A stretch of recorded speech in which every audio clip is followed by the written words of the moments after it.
Hey, this is PitMaster Jack, representing Chambers Medical Group and Backman Spinal Care. Tonight, I am going to cook for you a big, thick, center cut, bone-in pork chop. About an inch and a quarter thick. First thing you got to do to make a tender, juicy pork chop is you got to brine it. So I mixed some kosher salt, sugar, a couple tablespoons full of this sweet money rub here. What I did was about a half gallon of water, put a half cup of sugar, half a cup of salt, a couple tablespoons of this rub. You put it in there, shake it all up, and let it sit for an hour or so. It's better if you let it sit longer, but I was a little impatient tonight, so it's only brined for about an hour. But it's going to be a really good pork chop. Tonight I'm going to cook on the big green egg because it's the weekend. And what PitMaster Jack does during the week when he doesn't have a lot of time, we cook on gas. During the weekends, when I got a little more time and effort, I cook on the big green egg or charcoal.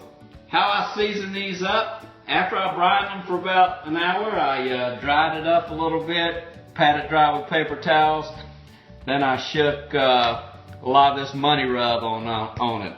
Gonna let it sit here for another 10 or 15 minutes. It's gonna be really good because you want to put your meat on the grill right around room temperature. If it's cold in the middle, it's gonna be a little chewy.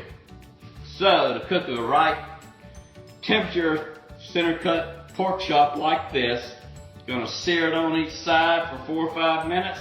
I'm gonna pull it off to the other side of the grill, close it down, let it just bake a little bit. It's gonna be perfect. I'll show you how you do it. We'll be back in a few minutes. Okay, I'm out here tonight cooking on this big green egg. I've got this thing set up. When it's closed down, it's going to be about 400 degrees. So I'm going to lift it up, let it bend a little bit. I'm going to cook it on this hot side here for about 3 or 4 minutes on each side. Then I pull it over here on the cooler side of the grill, close it down, and they're going to be perfect. So let me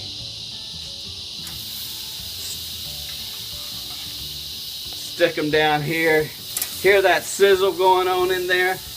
Gonna let them cook here for, like I said, about 4 minutes and turn them over. Move them over to here. Let them bake a little bit till the internal temperature is about 155, 160. They're gonna be real nice and juicy when I'm finished. I'll show you what the finished product looks like in just a minute. So here's the finished product. I've let these things rest for about 5 minutes to reabsorb the juices. Now it's ready for the taste test. Look at these beautiful grill marks on here. That's the way it needs to be cooked. Let me cut this. Oh man, this is tender. Look how juicy that is. Let me get a bite here.